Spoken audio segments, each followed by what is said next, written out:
What if I told you that everything you've been taught about success, confidence, and achievement is wrong?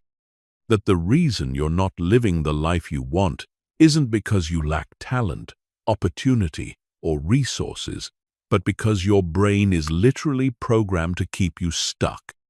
Right now, as you're listening to this, your subconscious mind is running invisible programs that dictate every decision you make. These programs control whether you take action or hesitate, whether you feel confident or insecure, whether you push forward or give up when things get hard. Most people never realize these programs exist. They go through life wondering why they can't break through, why they keep repeating the same patterns, why success feels so elusive. But here's what the top 1% know that everyone else doesn't. Your brain is not your master. It's your tool. And just like any tool, once you learn how to use it properly, everything changes. The difference between someone who stays stuck and someone who becomes unstoppable isn't luck, talent, or circumstances. It's whether they take control of their mental programming or let their mental programming control them. By the time you finish this, you will understand exactly how to reprogram your subconscious mind for unstoppable confidence, laser focus, and relentless execution. You'll learn the specific techniques that elite performers use to rewire their brains for success. You'll discover how to eliminate limiting beliefs, destroy self-doubt, and install new mental patterns that automatically drive you toward your goals. This isn't theory. This isn't motivation. This is a step-by-step system based on neuroscience and proven by results. But here's the catch. Knowing this information isn't enough. You have to apply it.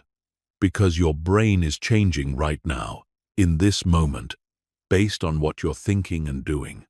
The only question is, are you programming it for success or for failure? Let's begin. Chapter 1.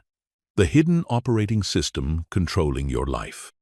Most people think they're in control of their thoughts, emotions, and actions.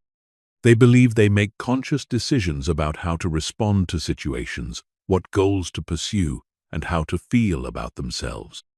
But here's the truth that will shatter that illusion. You are not driving the car of your life. Your subconscious mind is.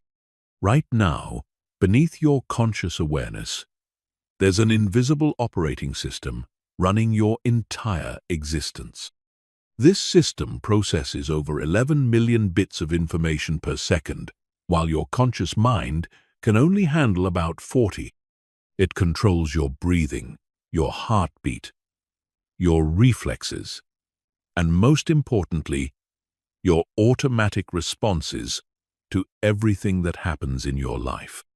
Think about the last time you tried to change something about yourself. Maybe you decided to wake up earlier, eat healthier, or be more confident in social situations.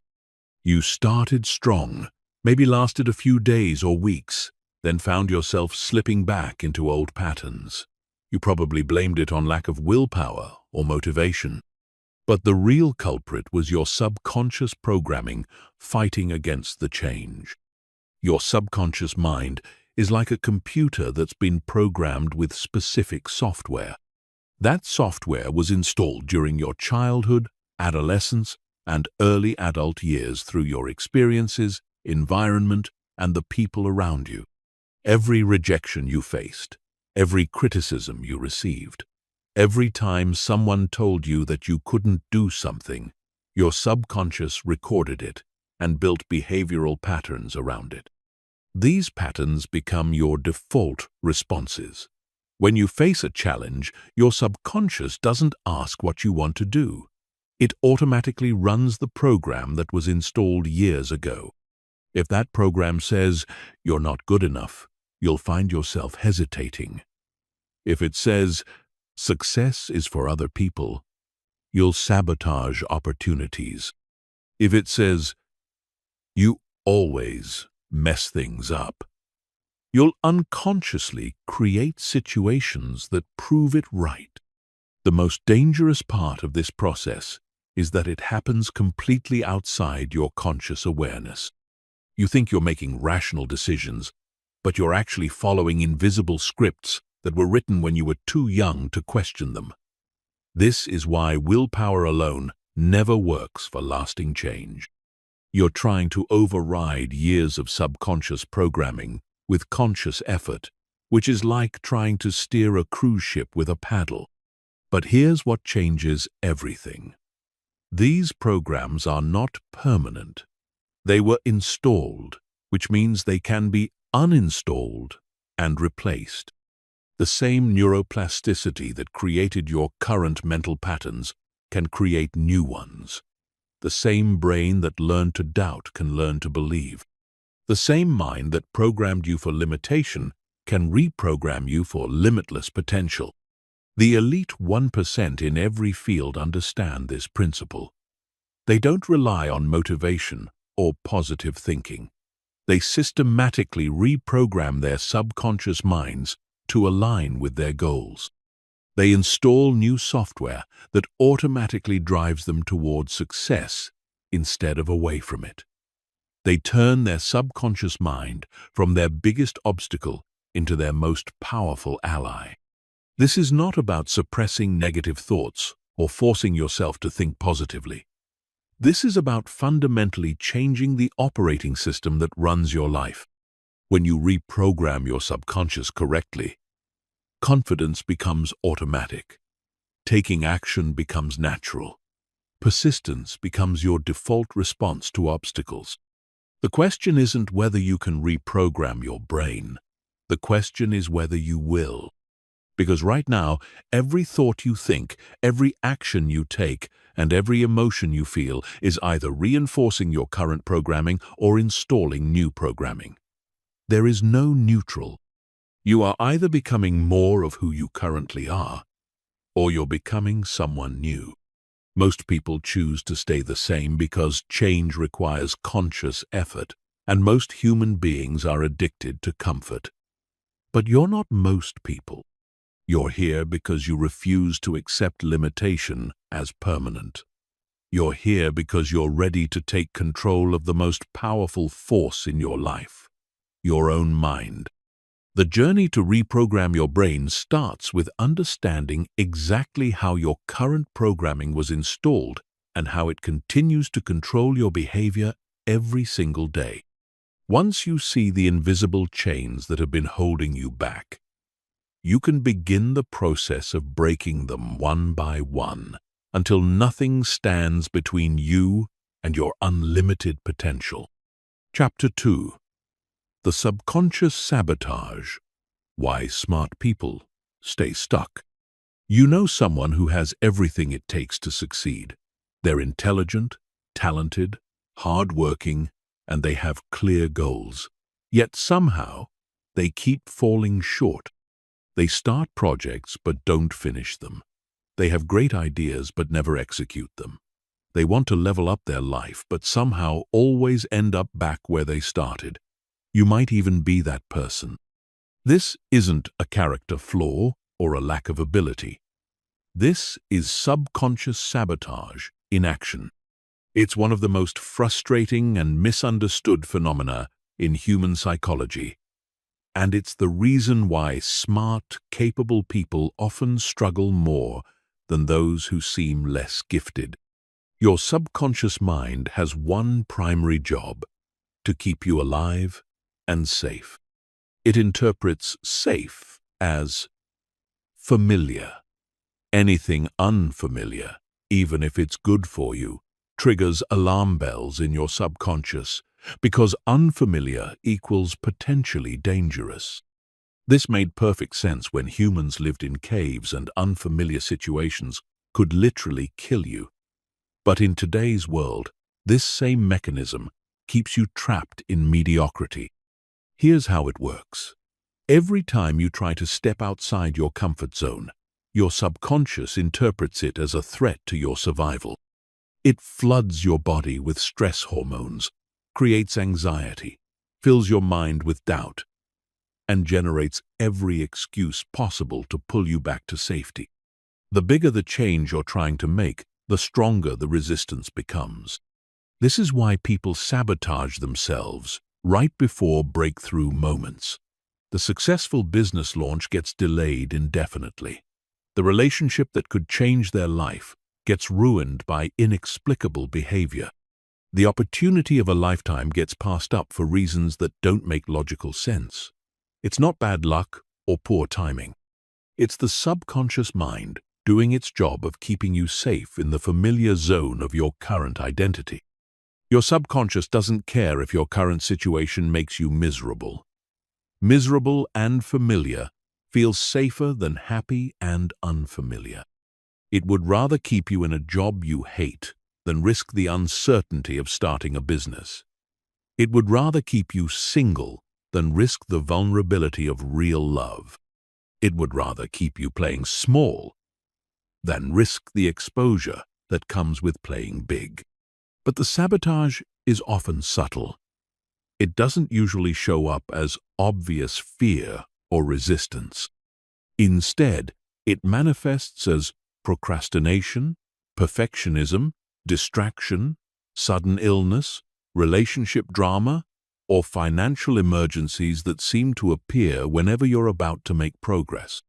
Your subconscious is incredibly creative at finding ways to derail your progress while making it look like external circumstances are to blame. Smart people are particularly vulnerable to this because they're good at rationalizing the sabotage. They create logical-sounding explanations for why they can't move forward right now. I need to do more research. The timing isn't quite right. I should wait until I have more money saved.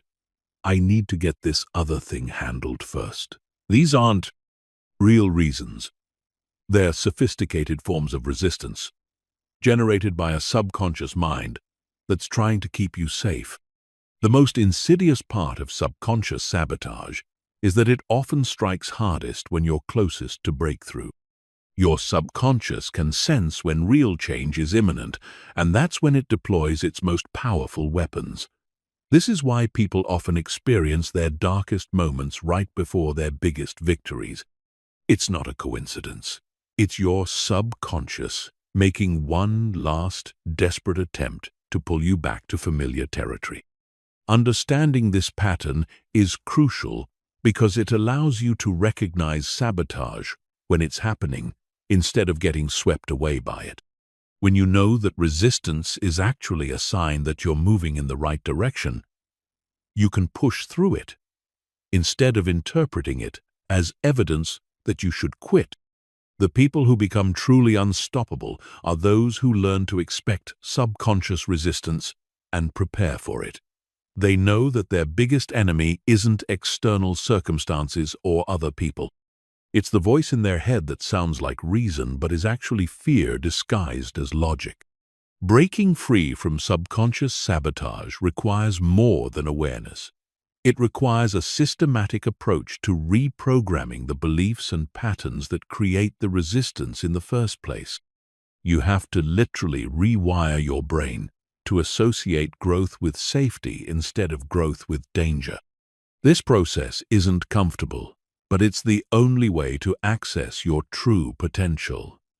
Every person who has achieved something significant had to overcome the same subconscious resistance you're facing. The difference is that they refused to let their programming define their possibilities. They decided that their desire for growth was stronger than their need for comfort. The choice is the same for you. You can continue to let your subconscious sabotage keep you safe in mediocrity, or you can learn to reprogram it to support your expansion instead of fighting it. The techniques exist. The science is proven. The only question is whether you're willing to do the work to claim the life that's waiting for you on the other side of your current programming. Chapter 3. The Neuroscience of Limitation. How your brain creates your reality. Your brain is not designed to make you happy, successful, or fulfilled. It's designed to keep you alive. And in the pursuit of survival, it has developed mechanisms that create the very limitations that keep you stuck in patterns you consciously want to break. Every experience you've ever had has literally shaped the physical structure of your brain. When you were criticized as a child, specific neural pathways were strengthened. When you failed at something important, certain connections were reinforced. When you felt rejected or inadequate, your brain wired those experiences into your neural network as patterns to avoid in the future. These neural pathways become like highways in your brain. The more often they're used, the stronger and more automatic they become. Eventually, they require no conscious thought to activate. This is why limiting beliefs feel so real and powerful. They're not just thoughts. They're physical structures in your brain that have been strengthened through repetition over years or even decades. Here's where it gets really interesting. Your brain doesn't distinguish between what's real and what's vividly imagined. When you visualize failure, worry about worst-case scenarios, or replay past mistakes in your mind, you're actually strengthening the same neural pathways as if those negative experiences were happening right now. Every time you think a limiting thought, you're literally building the brain structure that makes that limitation more likely to manifest in your reality. This is controlled by something called the reticular activating system, or RAS. Your RAS is like a filter that determines what information reaches your conscious awareness. Right now, there are millions of pieces of information hitting your senses, but your brain can only process a tiny fraction of them consciously. Your RAS decides what gets through based on what it has been programmed to consider important. If your RAS is programmed to look for evidence that you're not good enough, it will filter reality to show you examples of your inadequacy while ignoring evidence of your capability. If it's programmed to expect failure, it will notice every setback while overlooking opportunities. If it's programmed to believe that success is for other people, it will highlight every story of others' achievements while making your own potential invisible to you. This filtering system is so powerful that it literally creates your subjective reality. Two people can experience the exact same situation and come away with completely different interpretations based on how their RAS is programmed. The pessimist sees problems everywhere, while the optimist sees opportunities in the same circumstances. Neither is wrong. They're both seeing what their brains have been trained to show them. The most successful people understand this principle and use it to their advantage. They deliberately program their RAS to look for opportunities, solutions, and evidence of their capabilities. They train their brains to filter reality in ways that support their goals rather than undermine them. This isn't positive thinking or self-deception. This is strategic brain programming based on how the mind actually works. But here's what most people don't realize. You're already programming your RAS every day through the thoughts you think, the content you consume, the conversations you have, and the environments you expose yourself to. The question isn't whether your brain is being programmed. The question is whether you're programming it intentionally or letting it be programmed by default. Default programming comes from your environment, your past experiences, and the collective unconscious patterns of the culture you live in. Most of these patterns are based on limitation, scarcity, and fear because those are the dominant frequencies in most people's consciousness. When you don't take conscious control of your mental programming, you automatically inherit these collective limitations as your own. Intentional programming requires you to become aware of what you're feeding your mind and make deliberate choices about the thoughts you think, the images you visualize, and the beliefs you reinforce. It means taking responsibility for the neural pathways you're strengthening every day and making sure they align with who you want to become rather than who you've been. The process of reprogramming your brain is like renovating a house while you're living in it. You can't just tear everything down at once. You have to systematically replace old structures with new ones while maintaining functionality. In brain terms, this means building new neural pathways while gradually weakening the old ones that no longer serve you. This process takes time and consistency, but the results are profound. When you successfully reprogram your brain, limiting beliefs lose their power over you. Fear becomes a signal rather than a stop sign.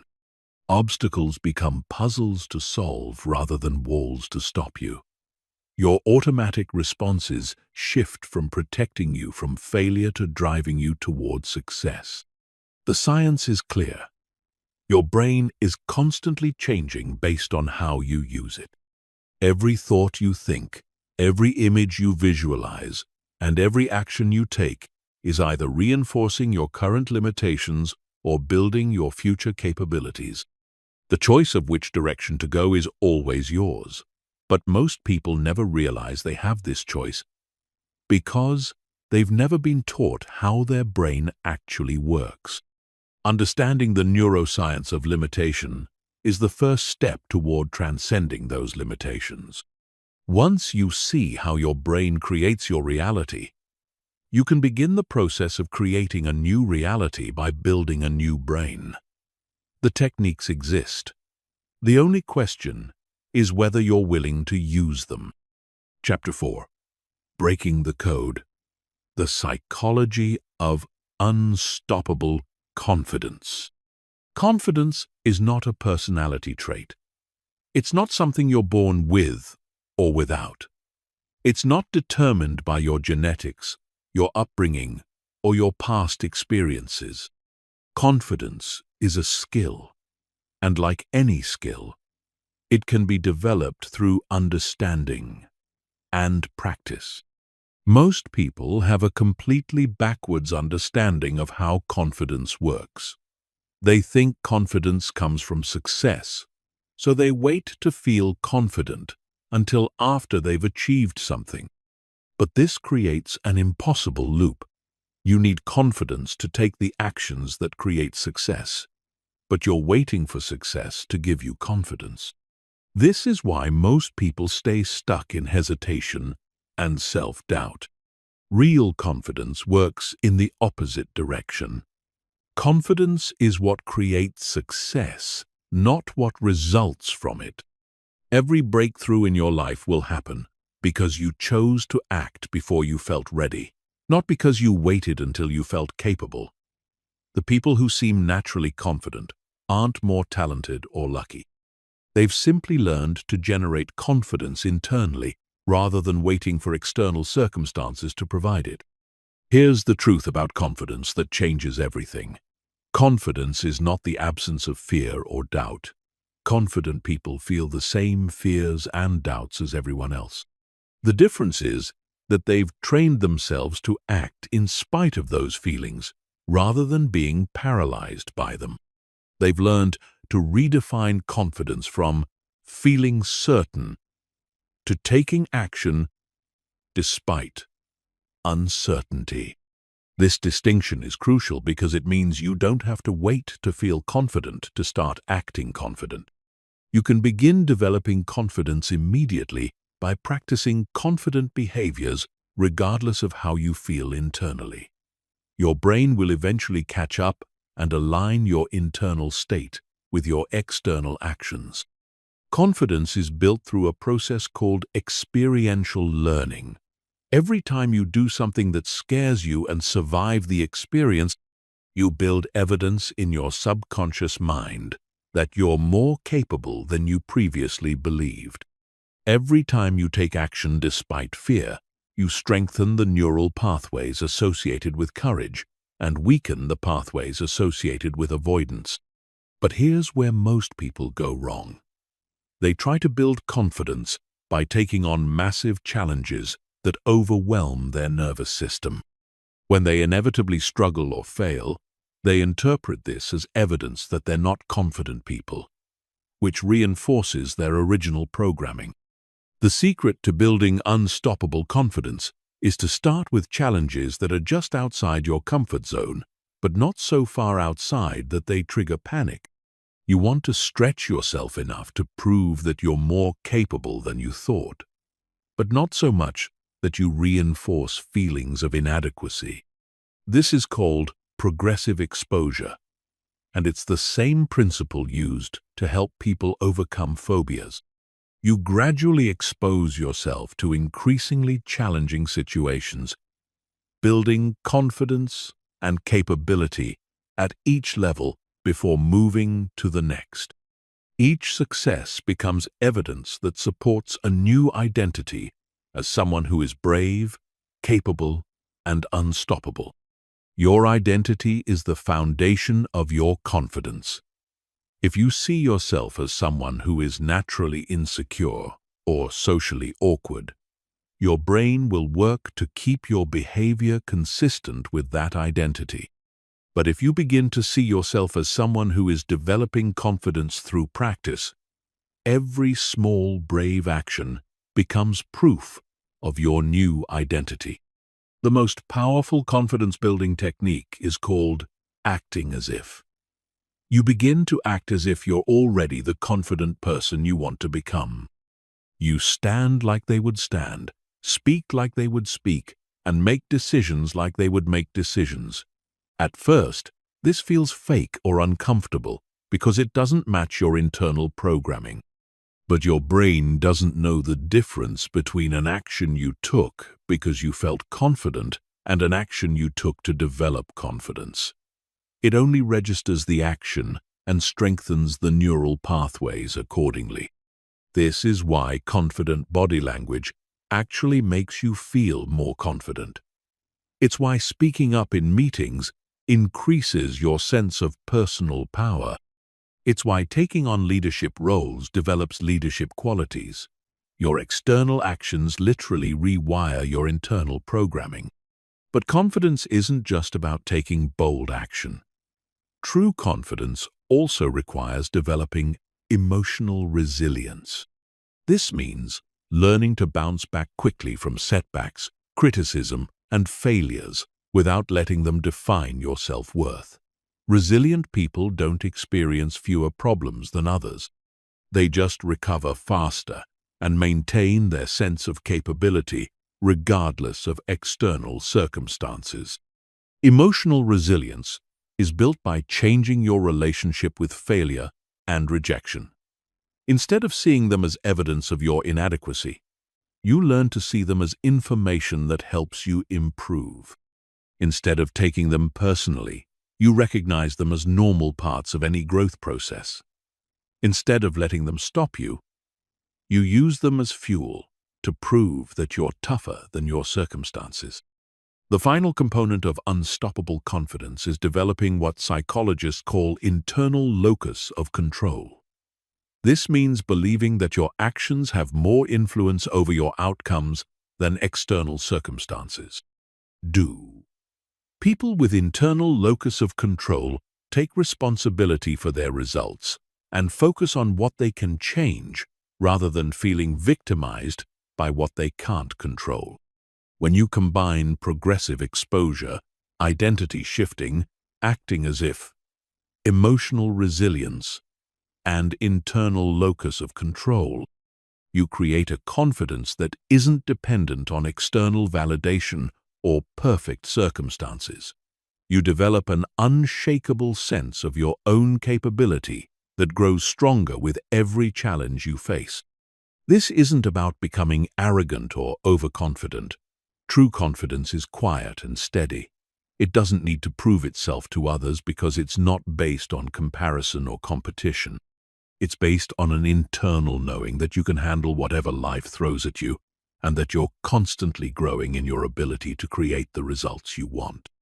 Building this level of confidence requires consistent practice and patience with the process. But once you develop it, it becomes your greatest asset. Confident people get more opportunities. build better relationships, earn more money, and create more impact.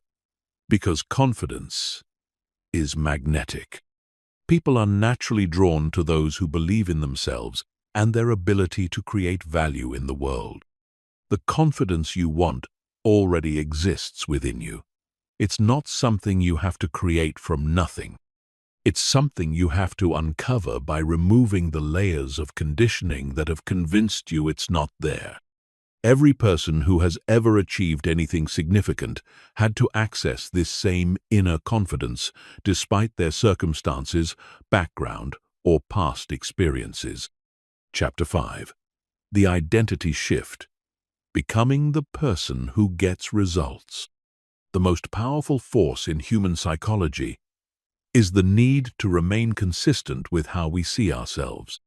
Your identity is like a thermostat that automatically regulates your behavior to maintain alignment with who you believe you are. If you see yourself as someone who struggles with money, you'll unconsciously make financial decisions that keep you struggling.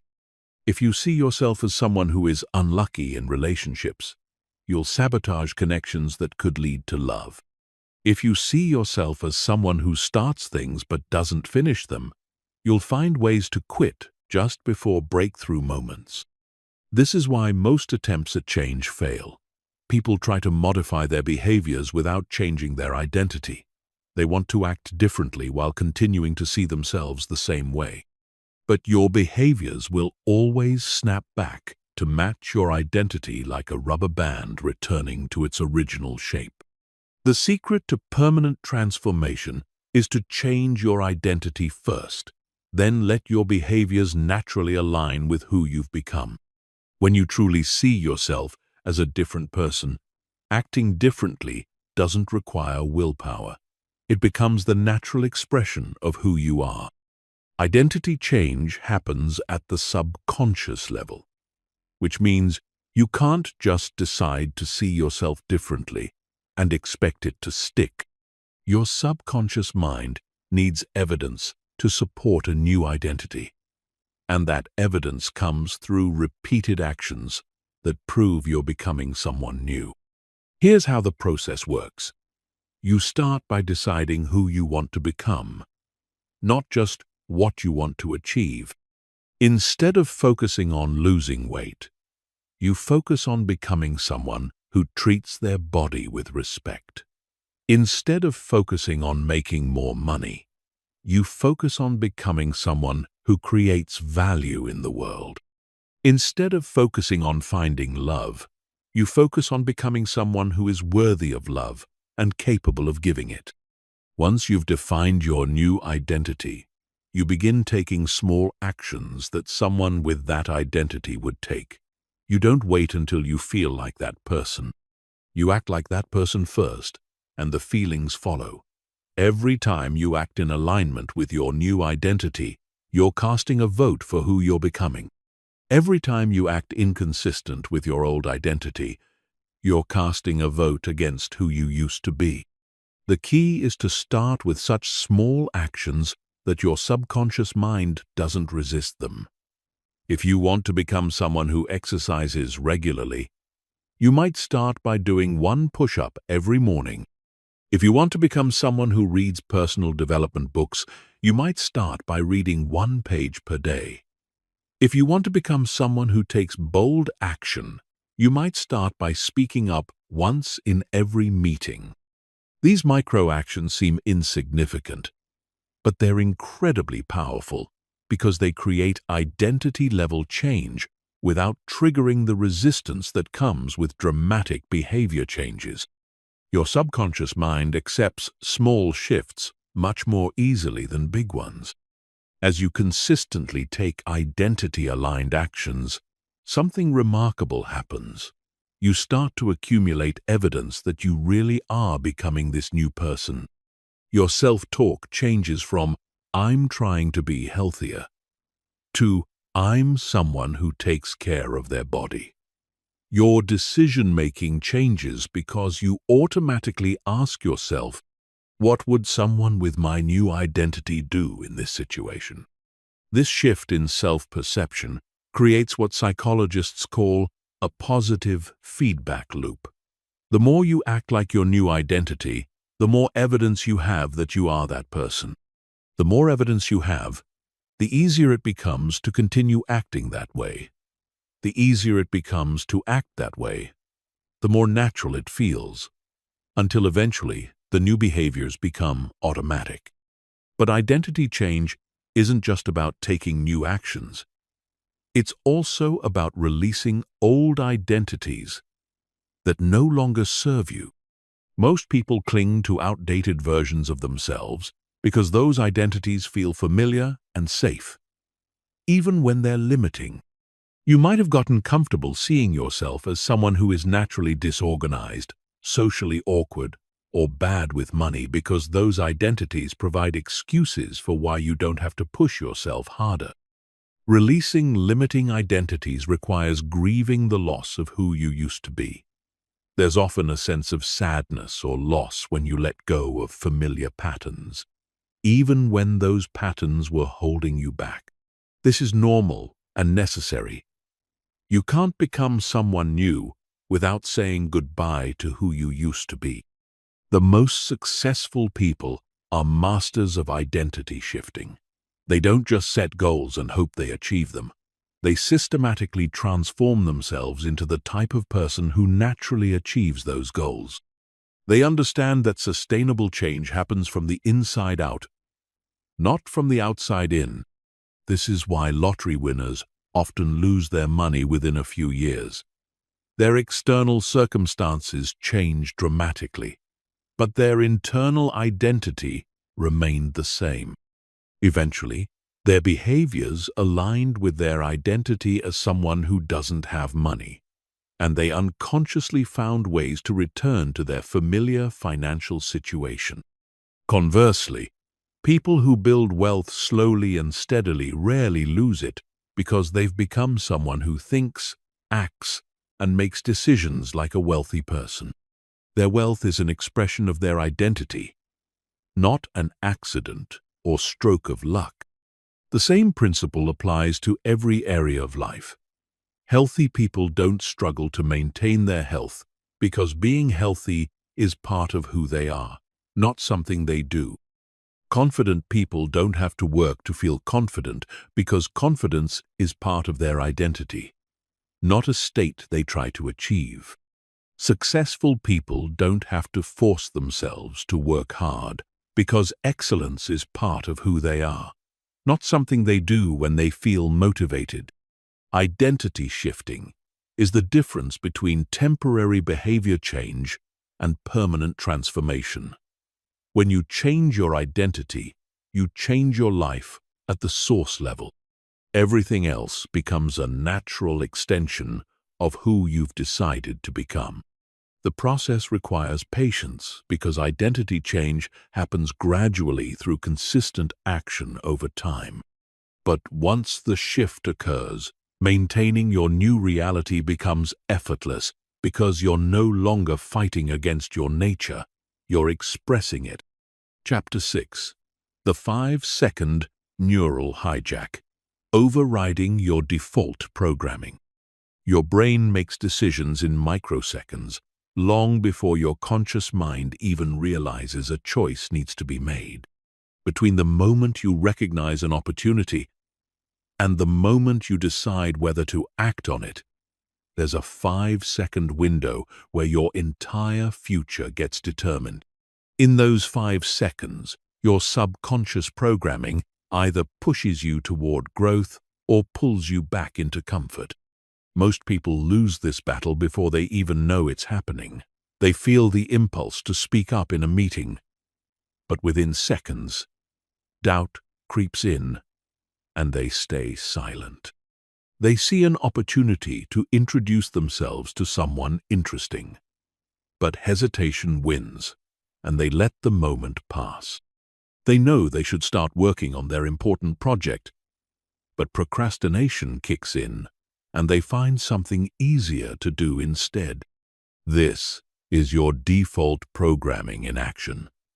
Your subconscious mind has been trained to associate unfamiliar actions with danger, so it floods your system with just enough resistance to keep you safe in familiar territory. The resistance doesn't feel dramatic. It feels like logical thinking. Maybe I should prepare more first. This probably isn't the right time. I'll do it tomorrow when I'm more ready.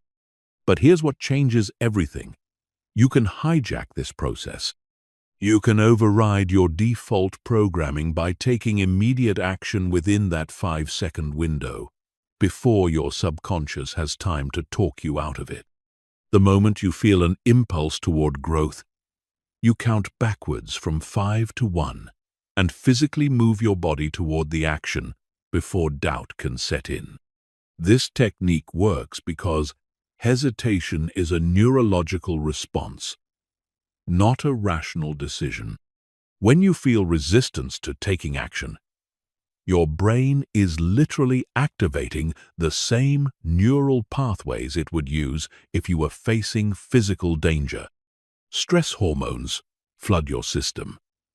Your heart rate increases, and your mind starts generating reasons to avoid the perceived threat.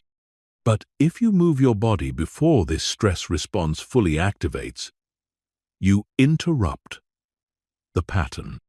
Physical movement sends a signal to your brain that you're taking action despite the perceived danger, which begins to rewire your neural pathways to associate bold action with safety instead of threat.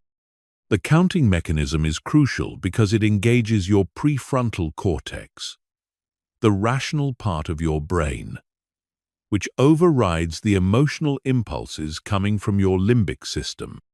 When you count 5, 4, 3, 2, 1, you're literally switching from emotional processing to logical processing, which gives you just enough mental space to choose courage over comfort. Every time you use this technique successfully, you're creating new neural pathways that make confident action easier in the future. You're training your brain to see bold moves as normal rather than threatening. You're building what neuroscientists call action patterns that eventually become automatic responses. The key is to use this technique for small actions at first.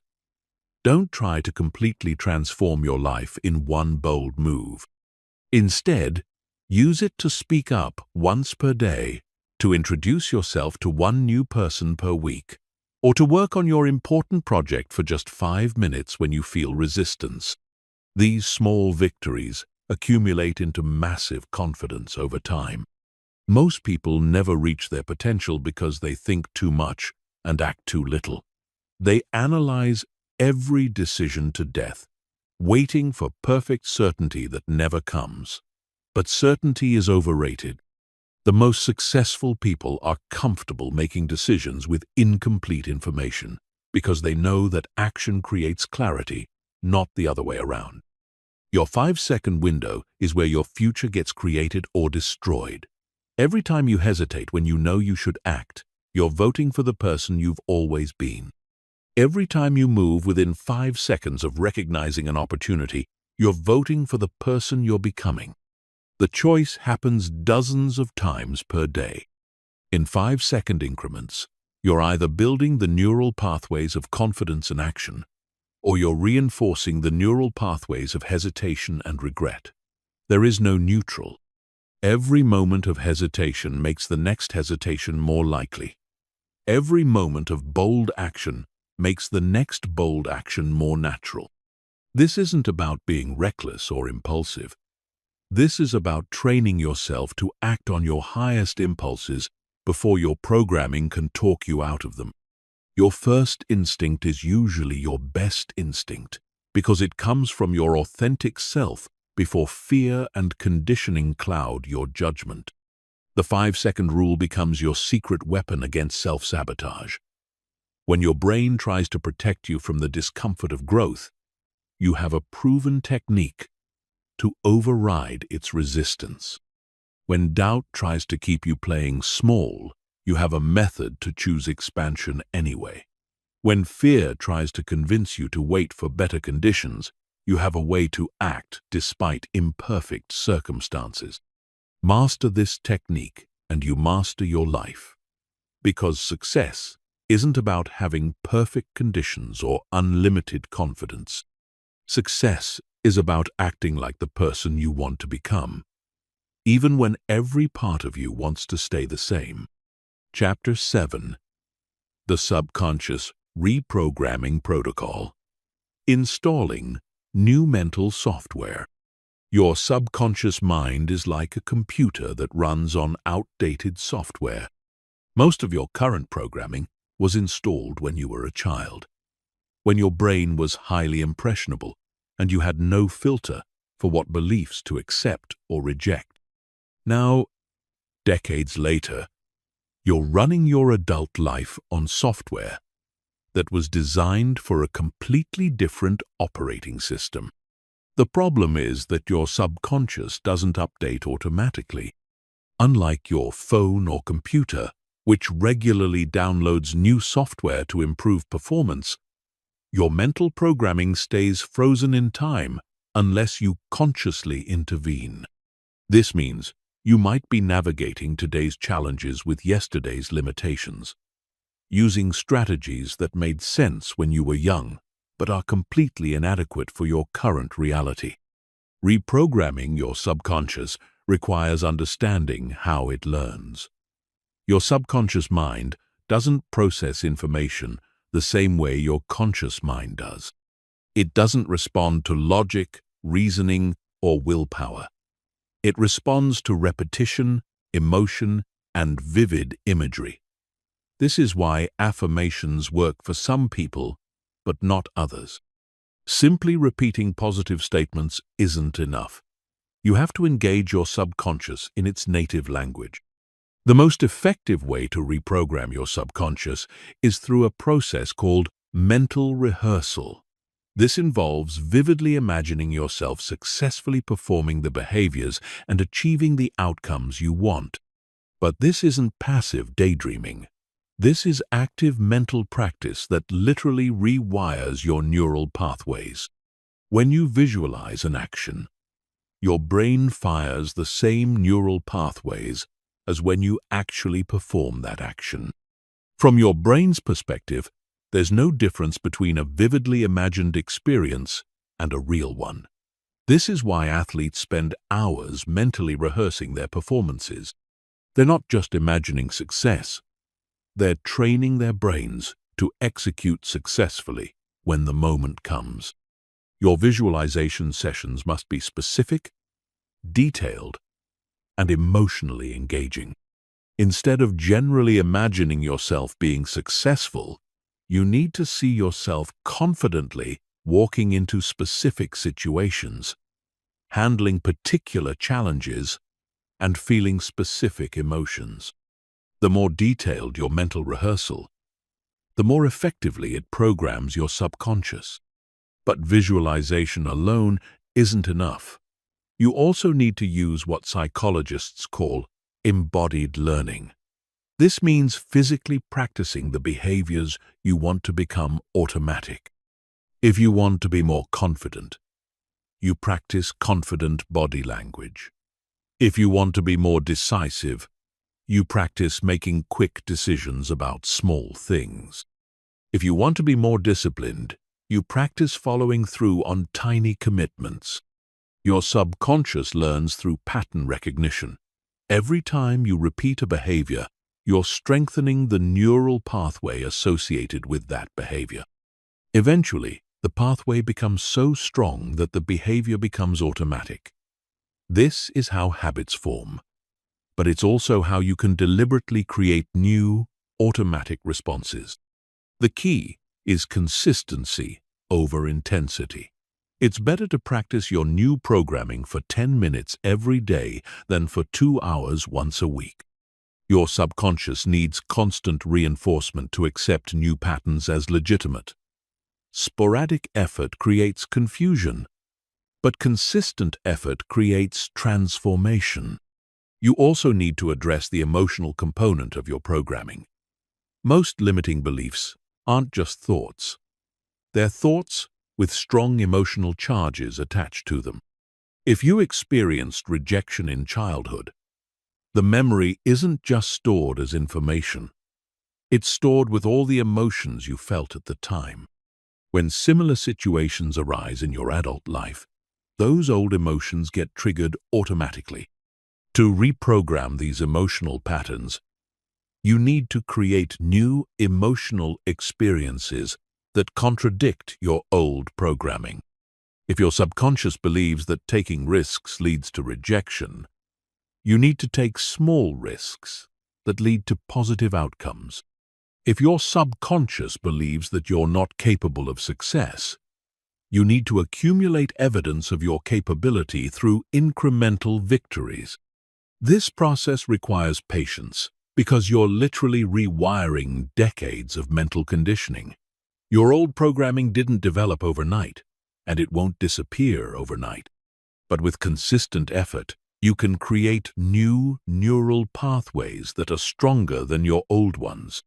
The most powerful reprogramming happens during the theta brainwave state, which occurs naturally right before you fall asleep and right after you wake up. During these periods, your conscious mind is less active and your subconscious is more receptive to new programming. This is the optimal time for visualization, affirmations, and identity work. Many people give up on subconscious reprogramming because they expect immediate results. But neuroplasticity is a gradual process. You might not notice changes for several weeks, then suddenly realize that you're automatically responding differently to situations that used to trigger your old patterns. The goal isn't to completely eliminate your old programming. The goal is to install new programming that's stronger and more aligned with who you want to become. Your old patterns may still exist in your neural network, but they become dormant while your new patterns become dominant. Once your new programming is fully installed, maintaining it becomes effortless. You don't have to think about being confident, disciplined, or successful. These qualities become automatic expressions of who you are at the subconscious level. This is the difference between people who struggle to maintain positive changes and people who seem to effortlessly operate at high levels. The struggling people are using willpower to override their programming. The successful people have reprogrammed their subconscious to support their goals automatically. Chapter 8. The Fear Immunity System. Turning anxiety into rocket fuel. Fear is not your enemy. It's your navigation system. But most people have been taught to avoid fear, suppress it, or wait for it to go away before taking action. This approach turns fear into a prison that keeps you trapped in your comfort zone, watching your dreams from a distance while life passes you by. The most successful people in the world have a completely different relationship with fear. They don't feel less fear than everyone else. They feel fear and use it as fuel for action rather than an excuse for inaction. They've developed what I call fear immunity. Not the absence of fear, but the ability to function at peak performance while fear is present. Fear immunity is a learnable skill. Your current relationship with fear was programmed into you through your early experiences and cultural conditioning. You learn to interpret fear as a stop sign rather than a compass. You learn to see anxiety as evidence that something is wrong rather than evidence that something important is happening. But you can reprogram this relationship. You can train your nervous system to interpret fear as excitement rather than danger. You can condition yourself to move toward fear rather than away from it.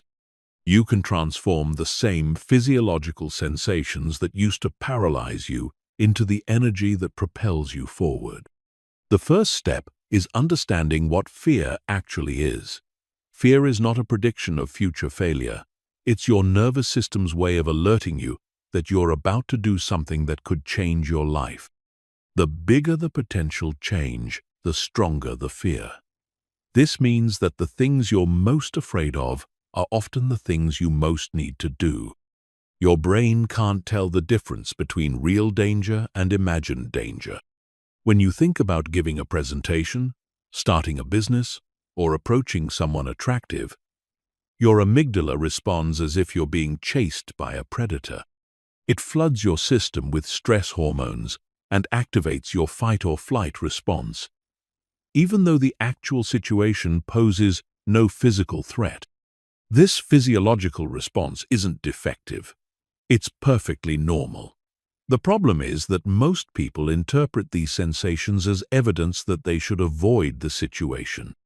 But these same sensations can be reinterpreted as evidence that you're about to do something important and meaningful. Elite performers understand this principle. Professional athletes feel massive anxiety before competition, but they've learned to channel that energy into peak performance. Successful entrepreneurs feel terror before launching new ventures, but they've learned to use that intensity as motivation to prepare thoroughly and execute precisely. The technique is called anxiety reappraisal. Instead of trying to calm down when you feel fear, you tell yourself, "I'm excited." This works because excitement and anxiety create identical physiological sensations. The difference is only in how you interpret those sensations. When you reframe anxiety as excitement, you maintain the same energy level while shifting from a negative emotional state to a positive one. But reappraisal is just the beginning. True fear immunity requires systematic desensitization. This means deliberately exposing yourself to progressively larger fears until your nervous system learns that survival doesn't depend on staying in your comfort zone. You start with fears that create moderate anxiety, speaking up in a meeting, trying a new restaurant alone, or posting something personal on social media. You expose yourself to these situations repeatedly until they no longer trigger significant anxiety. Then you move on to bigger fears, building your tolerance gradually like a muscle. Each time you face a fear and survive the experience, you're creating new neural pathways that associate courage with safety rather than danger. You're building what psychologists call mastery experiences, memories of successfully handling challenging situations that your brain can reference when facing future challenges. The key is to approach fear with curiosity rather than resistance. When you feel afraid, instead of asking, "How can I avoid this?" ask, "What is this fear trying to teach me?" Instead of seeing fear as evidence of weakness, see it as evidence that you're pushing beyond your current limitations. Most people live their entire lives within the boundaries of their original comfort zone, never discovering what they're truly capable of. They mistake their comfort zone for their capability zone, not realizing that their greatest potential lies on the other side of their greatest fears. Fear immunity doesn't mean becoming reckless or ignoring genuine dangers. It means developing the ability to distinguish between real threats and imaginary ones, then acting courageously in the face of imaginary threats while taking appropriate precautions against real ones. The goal is to reach a state where fear becomes information rather than instruction. You feel the fear, acknowledge what it's telling you, then make decisions based on your values and goals rather than your anxieties and insecurities. When you develop true fear immunity, you gain access to a level of personal power that most people never experience. You can pursue opportunities that others are too afraid to even consider. You can take risks that others view as impossible. You can create a life that others admire but would never dare attempt themselves. This transformation doesn't happen overnight, but it happens faster than most people expect. With consistent practice, you can develop significant fear immunity within months rather than years. The key is to start where you are and systematically expand your courage zone one fear at a time. Remember, on the other side of your fear is everything you want. Your dreams aren't hiding in your comfort zone. They're waiting for you in the space that currently feels scary and uncertain. Fear immunity is your ticket to that space. Chapter 9. The Mental Fortress. Building unshakable psychological resilience. Life will test you. It will challenge your beliefs, question your resolve, and push you to your breaking point. The difference between people who thrive and people who merely survive isn't the absence of adversity in their lives. It's their ability to remain psychologically strong, regardless of external circumstances. Most people's mental state fluctuates based on what's happening around them. When things go well, they feel confident and optimistic. When things go poorly, they feel defeated and hopeless. This makes them vulnerable to every setback, criticism, and unexpected challenge that life throws their way. But there's another way to live. You can develop what I call a mental fortress, an unshakable psychological foundation that remains stable regardless of external turbulence. This isn't about becoming emotionally numb or disconnected from reality. This is about building the internal strength to handle whatever comes while maintaining your sense of purpose and self-worth. The foundation of psychological resilience is understanding the difference between what you can control and what you can't. Most people waste enormous mental energy trying to control things that are completely outside their influence. Other people's opinions, unexpected events, past mistakes, or future uncertainties. This creates anxiety, frustration, and a constant sense of powerlessness. Resilient people focus exclusively on what they can control: their thoughts, their actions, their responses, and their decisions. They don't ignore external circumstances, but they don't let external circumstances determine their internal state. They operate from a place of personal agency rather than victimhood. This shift in focus creates what psychologists call internal locus of control. Instead of feeling like life happens to them, they recognize that they happen to life. Instead of being reactive, they become proactive. Instead of being victims of circumstance, they become architects of their experience. Building psychological resilience requires training your mind like an athlete trains their body. You don't just hope you'll be strong when challenges arise. You systematically prepare for adversity by exposing yourself to controlled stress and practicing recovery techniques. One of the most powerful resilience-building practices is called stress inoculation. This involves deliberately putting yourself in mildly stressful situations so you can practice maintaining composure under pressure. You might take cold showers to practice staying calm when uncomfortable. You might do public speaking to practice performing when anxious. You might take on challenging projects to practice persevering when things get difficult. Each time you successfully navigate a stressful situation, you're building evidence in your subconscious mind that you can handle adversity. You're creating what researchers call resilience resources, memories of successfully coping with challenges that your brain can reference when facing future difficulties. But resilience isn't just about handling stress. It's also about recovering quickly from setbacks. Resilient people don't experience fewer failures than others. They just bounce back faster and extract more learning from each experience.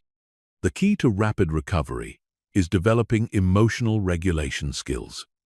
This means learning to process difficult emotions without being overwhelmed by them. Instead of suppressing negative emotions or being consumed by them, you acknowledge them. Understand what they're telling you Then choose how to respond. This process requires what psychologists call metacognition, the ability to think about your thinking. You develop the capacity to step back from your emotional reactions and observe them objectively. This creates space between you and your emotions, which prevents them from controlling your behavior. Resilient people also have what researchers call a growth mindset. They see challenges as opportunities to develop rather than threats to avoid. They interpret setbacks as feedback rather than failures. They view criticism as information rather than attacks on their character. This mindset shift is crucial because it changes how your brain processes adversity. Instead of activating threat detection systems that trigger fight-or-flight responses, challenges activate learning systems that promote adaptation and growth. The same situation that would overwhelm someone with a fixed mindset becomes fuel for development in someone with a growth mindset. Another key component of psychological resilience is having a clear sense of purpose. When you know why you're doing what you're doing, temporary setbacks become less significant. Your purpose provides context that helps you see challenges as part of a larger journey rather than evidence that you should quit. Purpose also provides what Viktor Frankl called meaning-making capacity. Even in difficult circumstances, you can find significance and value in your experience. This doesn't mean being grateful for suffering, but it means extracting wisdom and strength from whatever situation you find yourself in. The most resilient people also understand the importance of community and support systems. They don't try to handle everything alone. They build networks of relationships that provide encouragement, advice, and practical assistance when needed. They're not afraid to ask for help when appropriate, and they're willing to offer help to others in return. Building a mental fortress isn't about becoming invulnerable to life's challenges. It's about developing the capacity to remain centered and purposeful regardless of external circumstances. It's about creating an inner stability that allows you to navigate turbulence without losing your direction. This level of resilience becomes your greatest competitive advantage.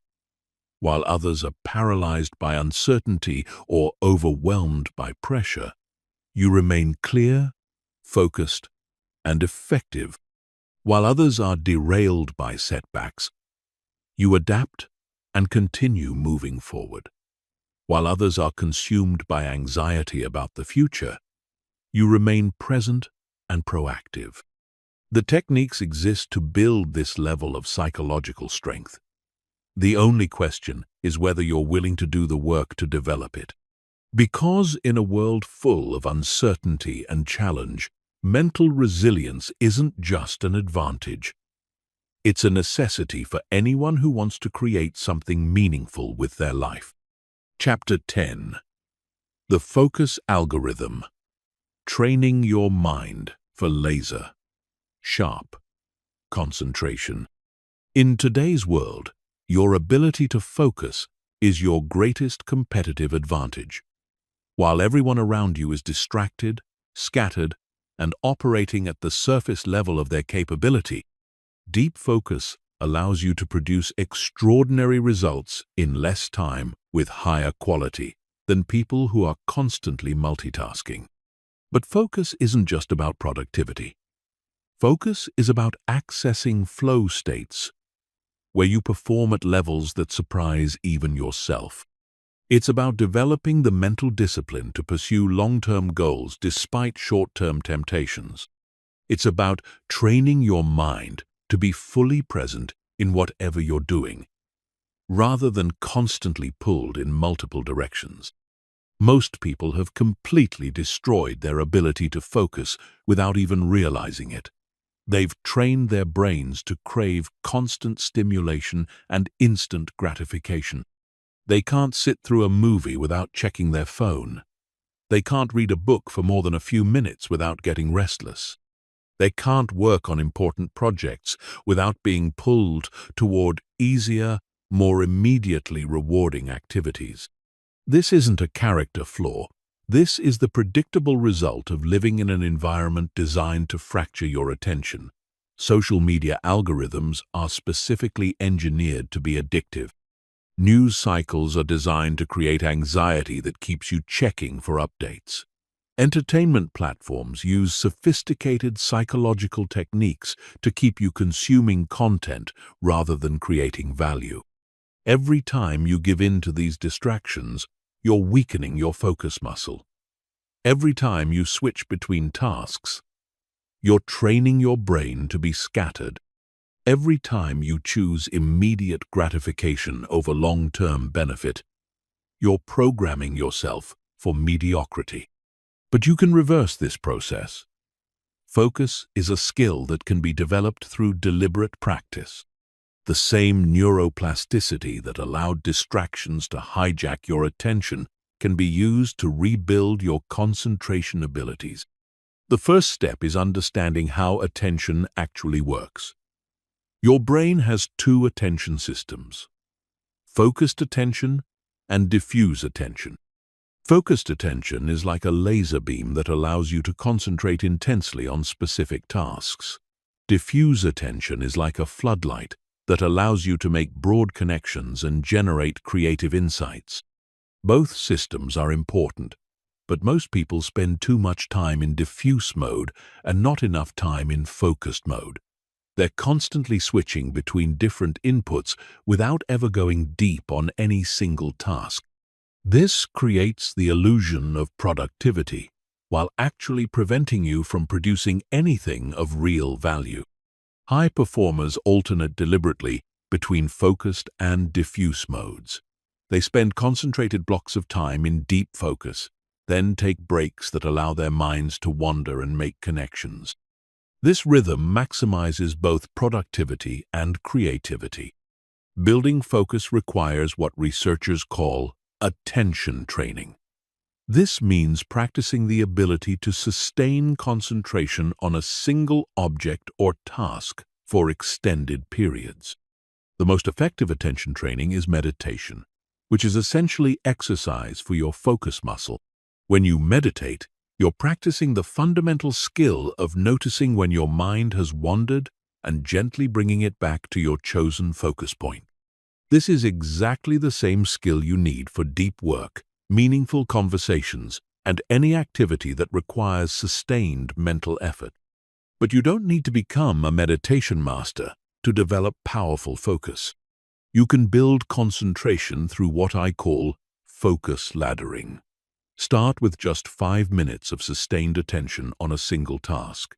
When 5 minutes becomes easy, extend to 10 minutes. When 10 minutes becomes easy, extend to 20 minutes. Gradually build your capacity like you would build physical strength. The key is eliminating distractions during your focus blocks. This means turning off notifications, closing unnecessary browser tabs, putting your phone in another room, and creating an environment that supports concentration rather than disrupting it. Your environment either supports your focus or destroys it. There is no neutral. You also need to train your brain to delay gratification. Every time you feel the urge to check social media, read the news, or engage in any other form of digital distraction, practice waiting 5 minutes before giving in. This builds what psychologists call impulse control, which is essential for maintaining focus on important tasks. Another powerful focus technique is called time boxing. Instead of working on tasks until they're finished, you work on them for predetermined time periods. This creates urgency that prevents your mind from wandering and helps you maintain intensity throughout the session. During your focus blocks, practice what researchers call monotasking, doing only one thing at a time. Multitasking is actually task switching, which reduces your effectiveness and increases the time required to complete each task. True productivity comes from doing one thing at a time with complete attention. The goal is to develop what psychologists call effortless concentration, the ability to sustain deep focus without feeling like you're fighting against your natural tendencies. This happens when your focus practices become habits, and your brain adapts to longer periods of sustained attention. When you master focus, you gain access to what researchers call flow states, periods of peak performance, where you're completely absorbed in your activity and producing your best work. Flow states are characterized by effortless concentration, intrinsic motivation, and a sense of timelessness. These states aren't mystical experiences reserved for elite performers. They're natural neurological states that anyone can access by creating the right conditions. Clear goals, immediate feedback, and challenges that match your skill level are the prerequisites for flow. Deep focus is the pathway. The ability to focus deeply in a distracted world is becoming increasingly rare and therefore increasingly valuable. While others are consumed by digital noise and shallow thinking, your capacity for sustained concentration allows you to produce work that stands out, solve problems that others can't solve, and create value that commands premium compensation. This isn't just about professional success. Focus also deepens your relationships, enhances your experiences, and increases your sense of fulfillment. When you're fully present in whatever you're doing, life becomes richer and more meaningful. Building powerful focus requires consistent practice and patience with the process. But the investment pays dividends that compound over time. Every minute you spend strengthening your concentration muscle increases your capacity to achieve extraordinary results in every area of your life. Chapter 11. The Momentum Protocol. Creating unstoppable forward motion. Momentum is the most underestimated force in human psychology. It's the difference between people who occasionally take action and people who create consistent, extraordinary results. It's the reason why some individuals seem to effortlessly achieve goal after goal, while others struggle to maintain progress for more than a few weeks. Most people completely misunderstand how momentum works. They think momentum comes from motivation, so they wait to feel inspired before taking action. They think momentum comes from perfect conditions, so they wait for the right time to begin. They think momentum comes from having everything figured out, so they wait for complete clarity before moving forward. But this backwards thinking is exactly why they never build real momentum in the first place. True momentum is created through a completely different process. It starts with action, not feeling. It builds through consistency, not intensity. It grows through small wins, not grand gestures. And once you understand how to generate momentum systematically, you can apply this force to transform any area of your life faster than you ever thought possible. The first principle of momentum is that starting is everything. Your brain has two modes, starting mode and stopping mode. When you're in stopping mode, every task feels overwhelming, every obstacle seems insurmountable, and every excuse feels valid. But when you're in starting mode, solutions appear, energy increases, and forward motion feels natural. The challenge is that most people wait to feel like starting before they begin. But feeling like starting is the result of starting, not the cause of it. This creates an impossible catch-22, where you're waiting for a feeling that can only come from doing the thing you're avoiding. Breaking this cycle requires what I call activation energy, the minimum amount of action required to shift from stopping mode to starting mode. This is usually much smaller than people think. Often, Just 5 minutes of focused effort is enough to generate the momentum needed to continue for hours. The key is to make your activation energy as small as possible. If you want to write a book, your activation energy might be writing one sentence. If you want to get in shape, your activation energy might be putting on your workout clothes. If you want to start a business, your activation energy might be researching one potential idea for 10 minutes. These micro-commitments seem insignificant, but they're incredibly powerful because they bypass the resistance that prevents most people from starting. Your subconscious mind won't fight against writing one sentence the way it would fight against writing an entire chapter. Once you start, momentum naturally builds, and you often end up doing much more than you originally committed to. But starting is just the beginning. Maintaining momentum requires understanding the psychology of progress. Your brain needs to feel like it's making progress to stay motivated.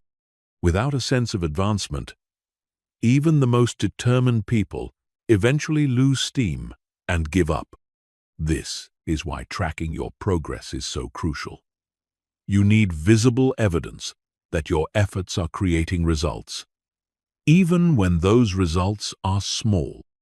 This could be as simple as marking days on a calendar when you take action, keeping a simple log of your activities, or using any system that makes your progress tangible.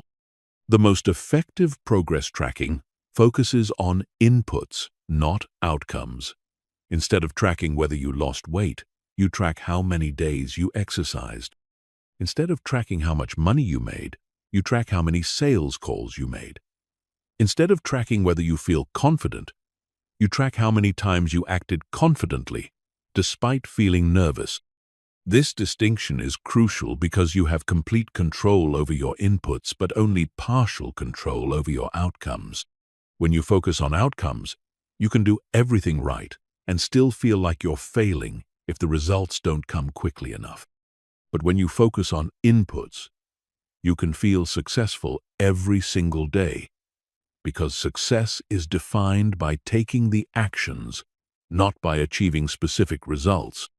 Momentum also requires what researchers call progressive overload. Just like building muscle requires gradually increasing the weight you lift, building momentum requires gradually increasing the challenges you take on. You start with actions that are easy enough to maintain consistency, then slowly increase the difficulty as your capacity grows. This prevents the common mistake of taking on too much too soon, which leads to burnout and eventual abandonment of your goals. Progressive overload allows you to build capability steadily while maintaining the consistency that feeds momentum. Another critical component of momentum is celebration. Most people are terrible at acknowledging their progress because they're constantly focused on how far they still have to go. But your brain needs positive reinforcement to maintain motivation over time. Every small win should be acknowledged and celebrated, not dismissed as insignificant. This doesn't mean throwing a party every time you complete a simple task. It means taking a moment to recognize that you did what you said you would do, which is actually a significant achievement in a world where most people consistently break promises to themselves. The compound effect of momentum is where the real magic happens. Small, consistent actions compound over time to create results that seem impossible from your current vantage point. This is why people who build momentum systematically often achieve in months what others struggle to achieve in years. But momentum can work against you just as powerfully as it can work for you. Every day you don't take action toward your goals, you're building momentum in the opposite direction. You're strengthening neural pathways associated with procrastination, avoidance, and giving up. You're programming your subconscious to expect failure rather than success. This is why consistency is more important than intensity. It's better to take small actions every day than to take massive action once per week. Daily action builds forward momentum, while sporadic action builds a pattern of inconsistency that your brain interprets as evidence that you're not serious about your goals. The goal is to reach what I call momentum escape velocity, the point where maintaining progress becomes easier than stopping progress. This happens when your new behaviors become habits and your identity shifts to align with someone who naturally takes consistent action toward their goals. Once you reach escape velocity, momentum becomes self-sustaining. You don't have to force yourself to take action because action becomes your default response. You don't have to motivate yourself to continue because continuing feels more natural than quitting. You don't have to discipline yourself to maintain progress because progress becomes automatic. This transformation doesn't happen overnight, but it happens faster than most people expect. With the right system and consistent application, you can build significant momentum within weeks and reach escape velocity within months. The momentum protocol is simple but not easy. It requires you to start before you feel ready, continue when you don't feel like it, and trust the process even when progress feels slow. But once you experience the power of true momentum, you'll never want to live without it again. Remember, every moment, you're either building momentum toward your goals or building momentum away from them. There is no neutral. The choice of which direction to build momentum is always yours, but the choice must be made through action, not intention. Chapter 12. The Elite Performance Matrix. Operating at peak mental capacity. There's a reason why some people seem to effortlessly operate at levels that others find exhausting to even imagine. They're not more talented, luckier, or genetically superior. They've learned to access and sustain peak mental states that allow them to perform at their highest capacity consistently rather than occasionally. Most people experience peak performance randomly. They have moments of extraordinary focus, creativity, or execution, but they can't predict when these states will occur or deliberately create them. This leaves them at the mercy of their circumstances, hoping that inspiration will strike when they need it most. Elite performers take a completely different approach. They understand that peak states are not accidents or gifts from the universe. They're the predictable result of specific mental, physical, and environmental conditions. And once you know how to create these conditions systematically, you can access your highest levels of performance on demand. The foundation of elite performance is understanding the neuroscience of optimal functioning. Your brain has different states of activation that are suited for different types of activities. The same mental state that's perfect for creative brainstorming is terrible for detailed execution. The same mental state that's ideal for learning new information is ineffective for making critical decisions under pressure. Most people never learn to match their mental state to their current task. They try to be creative when they're in analytical mode, attempt detailed work when they're in big-picture mode, or make important decisions when they're in reactive mode.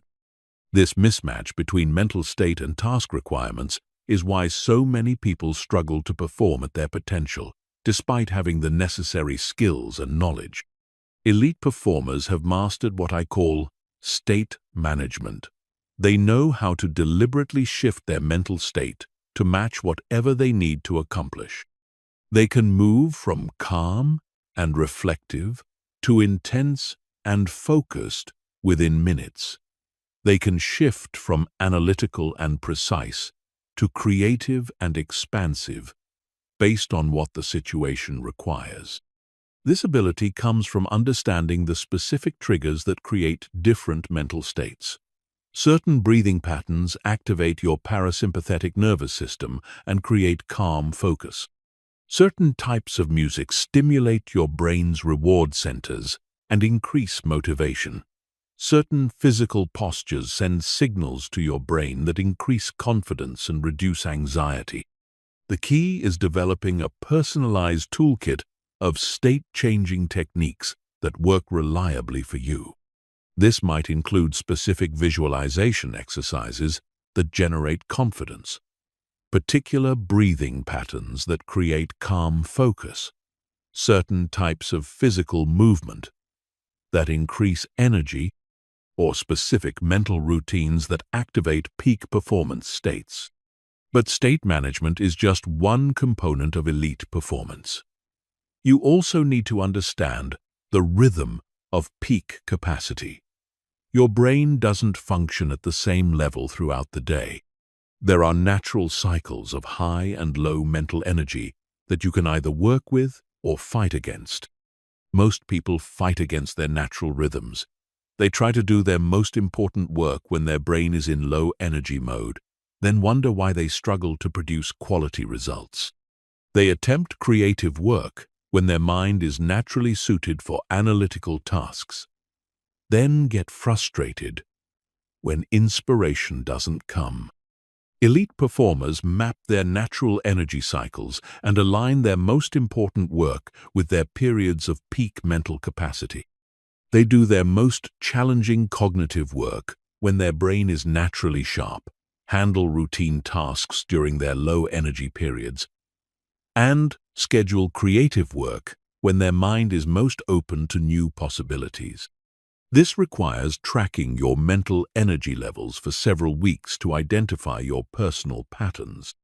Most people discover that they have 2-3 periods of peak mental capacity per day, usually lasting 90, 100, and 20 minutes each. These windows represent your most valuable mental real estate, and protecting them becomes crucial for sustained high performance. But energy management alone isn't enough. Elite performance also requires what researchers call cognitive load optimization. Your brain has limited processing capacity, and every decision, distraction, or mental task consumes some of that capacity. When your cognitive load exceeds your available capacity, your performance degrades rapidly. This is why elite performers are obsessive about eliminating unnecessary decisions and distractions from their high-performance periods. They create systems and routines that reduce the mental energy required for basic tasks, freeing up cognitive capacity for their most important work. They might wear the same type of clothing every day to eliminate wardrobe decisions. They might eat the same breakfast to avoid decision fatigue. They might use detailed checklists for routine tasks to prevent mental errors. These systems seem rigid to outsiders, but they actually create more freedom by preserving mental energy for activities that truly matter. Another crucial component of elite performance is what psychologists call flow state optimization. Flow states are periods of peak performance characterized by effortless concentration, intrinsic motivation, and optimal challenge-to-skill ratio. In flow states, you perform significantly better while expending less mental energy. Flow states aren't mystical experiences. They're predictable neurological states that occur when specific conditions are met. You need clear goals that provide direction without being overwhelming. You need immediate feedback that allows you to adjust your performance in real time. You need a challenge level that's difficult enough to be engaging, but not so difficult that it creates anxiety.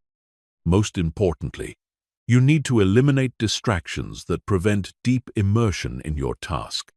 This means creating an environment that supports sustained attention and removing anything that might pull your focus away from your primary objective. Elite performers also understand the importance of recovery and regeneration. Peak performance isn't sustainable 24/7. Your brain needs periods of rest and restoration to maintain high-level functioning over time. This includes quality sleep, regular breaks, physical exercise, and activities that allow your mind to wander and make new connections. The mistake most people make is thinking that more effort always leads to better results. But there's a point of diminishing returns where additional effort actually decreases performance.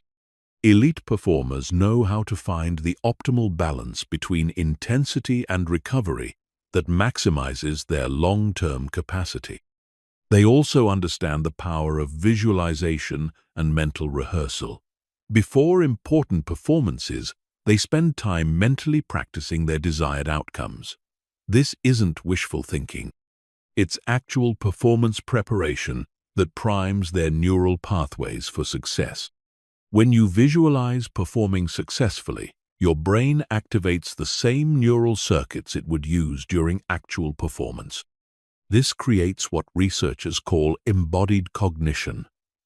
Your brain prepares to execute the behaviors you've mentally rehearsed. The cumulative effect of these strategies is what I call sustainable peak performance. Instead of occasionally operating at high levels and then burning out, you learn to consistently access your best capabilities while maintaining your capacity over time. This level of performance becomes your new baseline rather than an occasional peak. You don't have to hope for good days or wait for inspiration to strike. You create the conditions for exceptional performance systematically and repeatedly.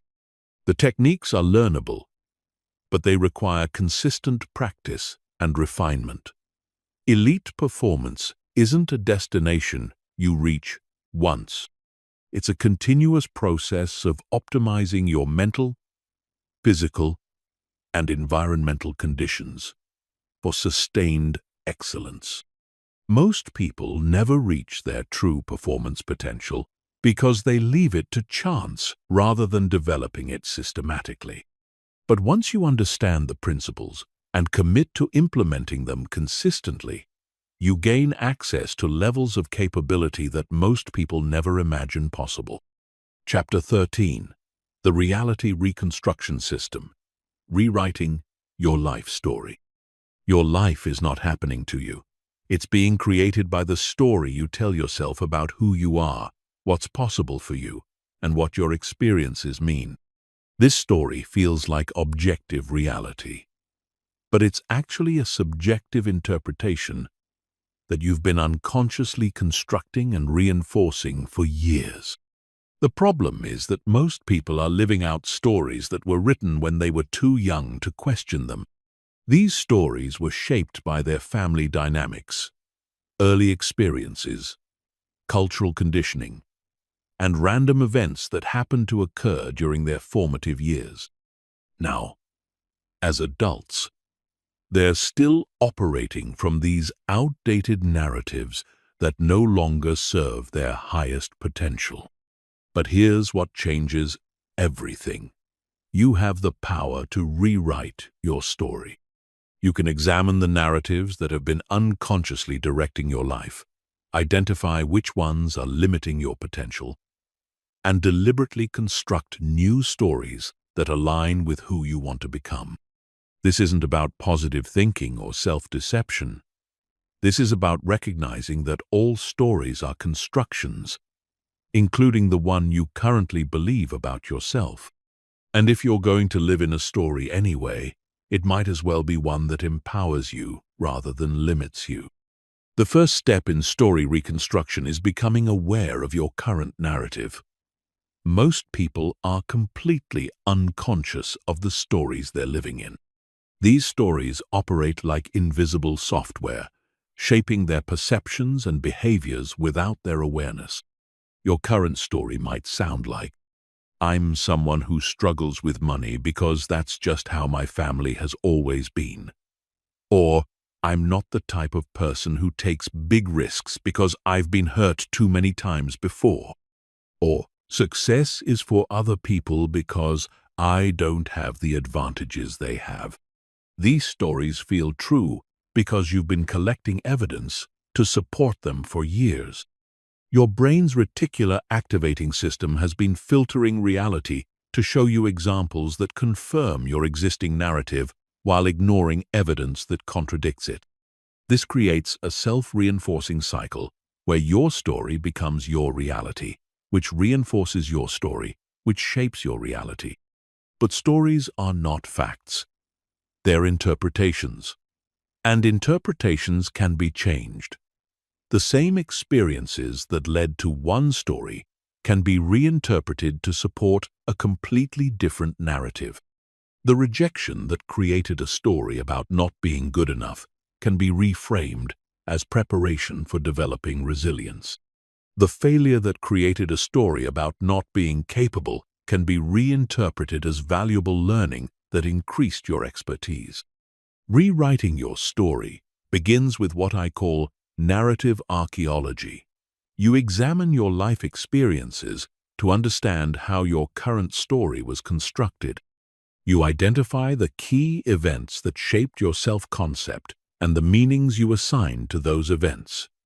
You recognize that the meanings were choices, not inevitable conclusions.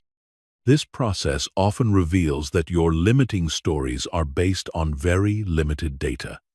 A few negative experiences or critical comments became the foundation for sweeping conclusions about your capabilities and potential. You took isolated incidents and turned them into universal truths about who you are. Once you see how your current story was constructed, you can begin deconstructing it. You can challenge the assumptions that underlie your limitations. You can question whether your past really predicts your future. You can examine whether the meanings you assigned to your experiences are the only possible interpretations. The next step is constructing a new narrative that serves your growth rather than limiting it. This isn't about creating a fantasy story that ignores reality. It's about creating an empowering interpretation of your life that focuses on your potential rather than your limitations. Your new story might sound like, "I'm someone who has learned valuable lessons about money through challenging experiences, and now I'm ready to apply that wisdom to create financial abundance." Or, "I'm someone who has developed emotional strength through difficult relationships, and now I'm prepared for a truly fulfilling partnership." Or, "I'm someone who has unique perspectives and experiences that allow me to create value in ways that others can't." The key is making your new story believable to your subconscious mind. If the gap between your current story and your new story is too large, your subconscious will reject the new narrative as unrealistic. But if you can find legitimate ways to reinterpret your experiences that support a more empowering story, your subconscious will begin to accept and support the new narrative. This process requires what psychologists call benefit finding, looking for the ways that difficult experiences contributed to your strength, wisdom, or resilience. This doesn't mean being grateful for trauma or pretending that negative experiences were positive. It means recognizing how you've grown through challenges and incorporating that growth into your identity. Your new story also needs to be future-focused rather than past-focused. Instead of being defined by what happened to you, you become defined by what you're becoming. Instead of being limited by your history, you're inspired by your potential. Instead of being a victim of circumstances, you're the author of your future. But creating a new story isn't enough. You have to begin living it. This means making decisions based on your new narrative rather than your old one. When faced with opportunities, you ask, "What would someone with my new story do?" When encountering challenges, you respond from your new identity rather than your old patterns. Every action you take based on your new story provides evidence that supports that story. Every time you act like the person you're becoming rather than the person you used to be, you're reinforcing new neural pathways and weakening old ones. Over time, your new story becomes more real than your old story because you have more recent evidence to support it. The most powerful story reconstruction technique is called Future self-visualization. You create a detailed vision of who you'll be when you've fully embodied your new story. You imagine how that person thinks, feels, acts, and responds to various situations. You visualize their daily routines, their relationships, their work, and their overall approach to life. This vision becomes your North Star, guiding your decisions and actions. When you're unclear about what to do in a situation, you imagine how your future self would handle it. When you're tempted to fall back into old patterns, you remember who you're becoming and choose behavior that aligns with that identity. The goal is to reach what I call narrative coherence, the point where your new story feels more authentic and compelling than your old story. This happens when you've accumulated enough evidence through your actions and experiences that your new narrative becomes your default way of seeing yourself and your potential. At this point, transformation becomes natural rather than forced. You're not trying to change yourself because change flows naturally from your new identity. You're not fighting against your nature because your nature has evolved to support your growth. Reality reconstruction is one of the most powerful tools for personal transformation because it addresses change at the identity level rather than just the behavioral level. When you change your story, you change your reality. When you change your reality, you change your life. The stories that have been limiting you are not permanent fixtures of your personality. They're learned patterns that can be unlearned and replaced with narratives that support your highest potential. The only question is whether you're willing to take responsibility for authoring a story worthy of the person you're capable of becoming. Chapter 14.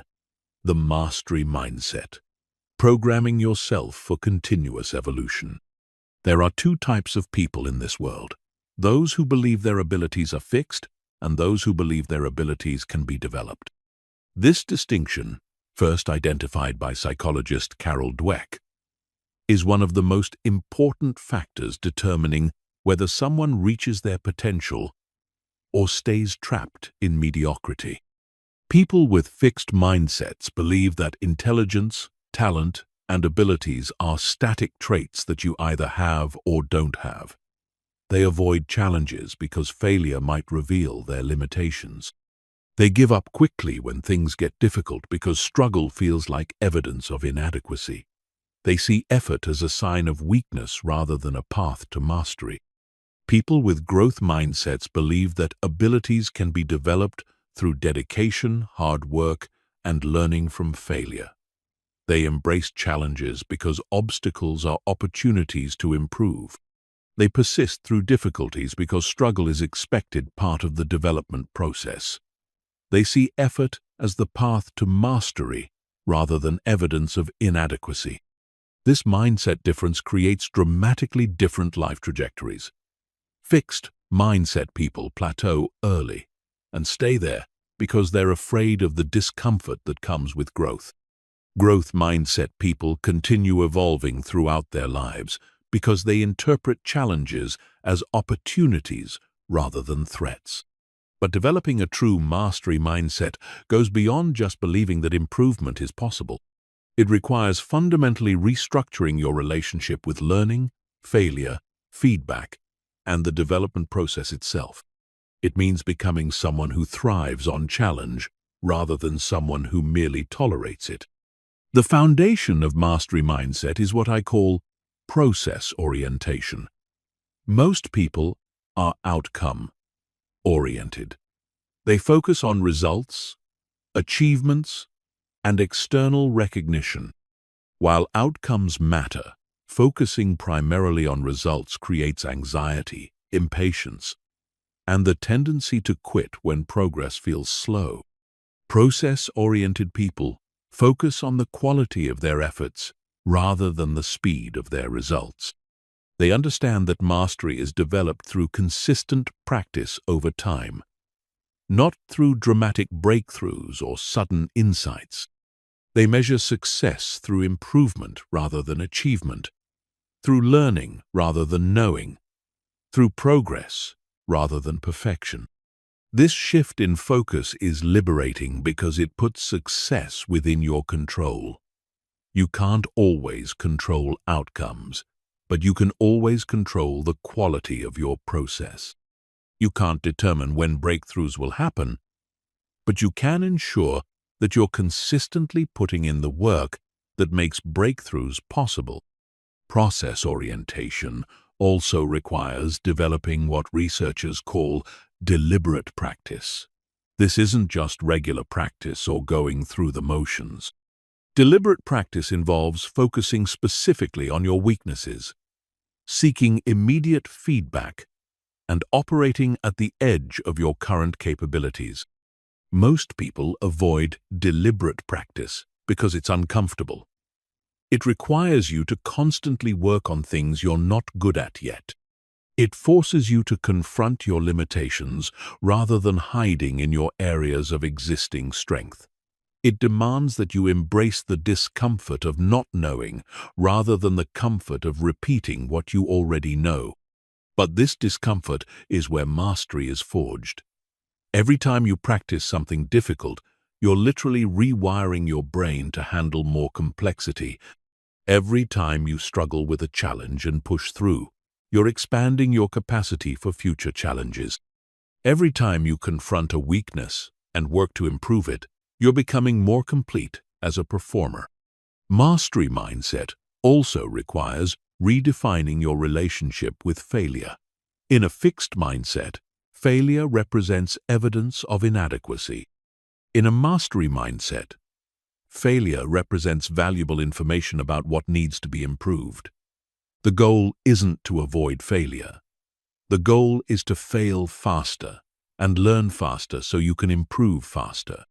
This means seeking out situations where failure is likely because those are the situations where learning is maximized. It means viewing setbacks as feedback rather than verdicts. It means extracting lessons from every experience, especially the painful ones, because pain often signals the most important learning opportunities.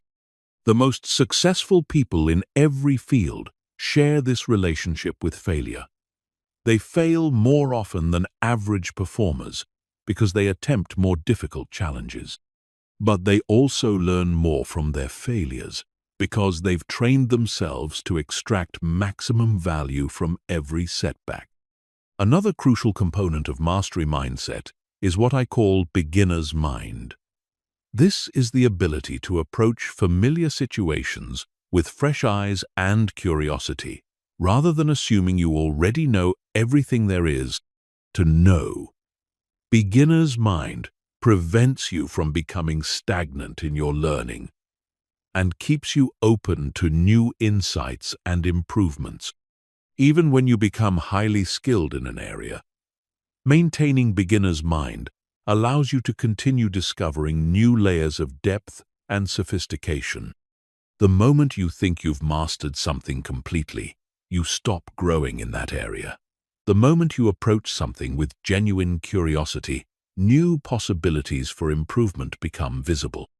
This requires intellectual humility, the recognition that there's always more to learn, regardless of your current level of expertise.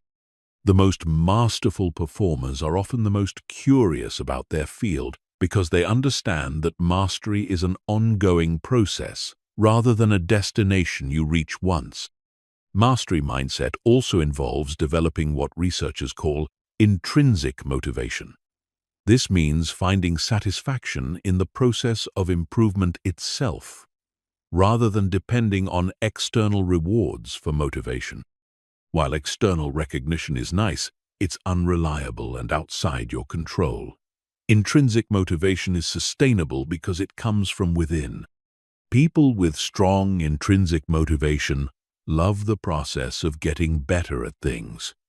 They enjoy the puzzle-solving aspect of overcoming challenges. They find satisfaction in the gradual development of their capabilities. This internal motivation allows them to persist through periods when external rewards are scarce and progress feels slow. Building intrinsic motivation requires connecting your development efforts to your deeper values and sense of purpose. When you understand why mastery matters to you personally, the effort required to achieve it feels meaningful rather than burdensome. When improvement aligns with your identity and values, motivation comes naturally rather than needing to be manufactured. The ultimate expression of mastery mindset is what I call continuous evolution. This means viewing yourself as a work in progress rather than a finished product. It means staying curious about your potential rather than settling for your current capabilities. It means embracing change rather than resisting it. Continuous evolution requires comfort with uncertainty because growth always involves moving into unknown territory. It requires patience with the development process because meaningful improvement takes time. It requires persistence through plateaus because progress isn't always linear. But the rewards of mastery mindset extend far beyond skill development. When you approach life with genuine curiosity, ongoing challenges, and commitment to growth, life becomes infinitely more interesting and fulfilling. You stop being bored because there's always something new to discover. You stop being intimidated by challenges because you see them as opportunities to become more capable. Most importantly, mastery mindset gives you control over your future. When you know you can develop any capability you need, you're not limited by your current skills or knowledge.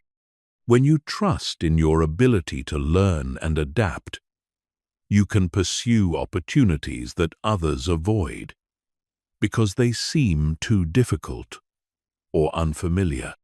The choice between fixed and growth mindset is one of the most important decisions you'll ever make.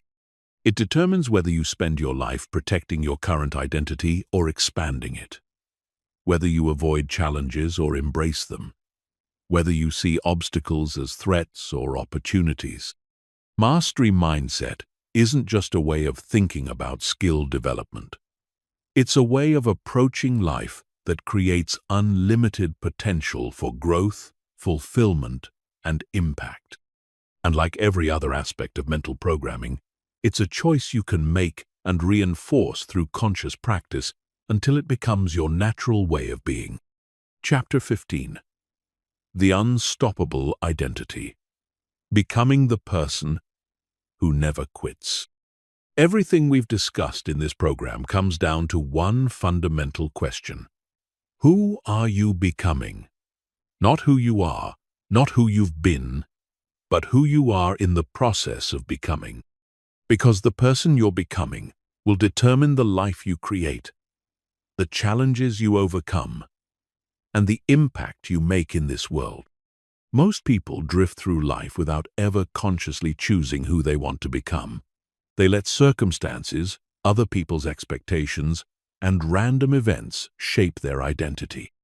They react to life rather than creating it. They become victims of their programming rather than architects of their potential. But you have a choice. You can continue letting external forces determine your identity, or you can take conscious control of who you're becoming. You can continue being defined by your past, or you can start being defined by your potential. You can continue operating from limiting beliefs about what's possible for you, or you can reprogram your mind for unlimited growth. The most powerful identity you can develop is what I call the unstoppable identity. This isn't about becoming arrogant or thinking you're better than others. This is about becoming someone who never gives up on themselves, never accepts limitation as permanent, and never stops growing regardless of circumstances. Unstoppable people aren't people who never face obstacles. They're people who have developed such strong internal resolve that external obstacles become irrelevant to their long-term trajectory. They might get knocked down, but they always get back up. They might face setbacks, but they never interpret setbacks as evidence that they should quit. This identity is built on several core beliefs that become so deeply embedded in your subconscious that they operate automatically. The first is the belief that you are capable of learning and developing any skill you need to succeed. This doesn't mean you think you can become world-class at everything overnight. It means you have complete confidence in your ability to improve at anything you commit to developing. This belief eliminates the fear of inadequacy that stops most people from pursuing their biggest goals. When you know you can learn whatever you need to learn, current skill gaps become temporary inconveniences rather than permanent limitations. When you trust your ability to develop, you can pursue opportunities based on interest and potential rather than current capability. The second core belief is that failure is temporary and instructive rather than permanent and defining. Unstoppable people don't experience less failure than others. They just interpret failure completely differently. Where others see evidence of inadequacy, they see valuable feedback. Where others see reasons to quit, they see information about how to improve. This belief allows them to take risks that others avoid because they're not afraid of the learning process that comes with failure. They understand that every expert in every field failed repeatedly while developing their expertise. They see failure as a prerequisite for mastery rather than evidence of unsuitability. The third core belief is that persistence and consistency are more important than talent or circumstances. Unstoppable people don't wait for perfect conditions or exceptional ability. They know that showing up consistently over time creates more extraordinary results than sporadic brilliance ever could. This belief liberates them from the need to be exceptional from the beginning. They can start where they are, with what they have, knowing that consistent effort will compound into exceptional results over time. They don't compare their beginning to someone else's middle or end. The fourth core belief is that they are responsible for their results, regardless of external circumstances. This isn't about ignoring the reality of privilege, luck, or systemic advantages. It's about focusing on what they can control, rather than being paralyzed by what they can't control. This belief gives them enormous personal power because it means their results depend on their choices rather than their circumstances. They can't control everything that happens to them, but they can control how they respond to everything that happens to them. And their responses ultimately determine their outcomes more than their circumstances do.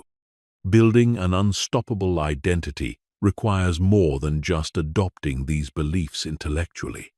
You have to embody them through your actions until they become part of who you are, rather than just ideas you think about. This happens through what I call identity-confirming actions, small daily behaviors that prove to your subconscious mind that you really are becoming this new person. If you want to become unstoppable, you have to act unstoppable before you feel unstoppable. This means following through on commitments to yourself even when you don't feel like it.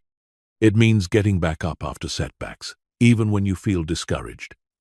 It means taking action despite uncertainty, even when you crave security. Every time you act consistent with your unstoppable identity, you're casting a vote for who you're becoming.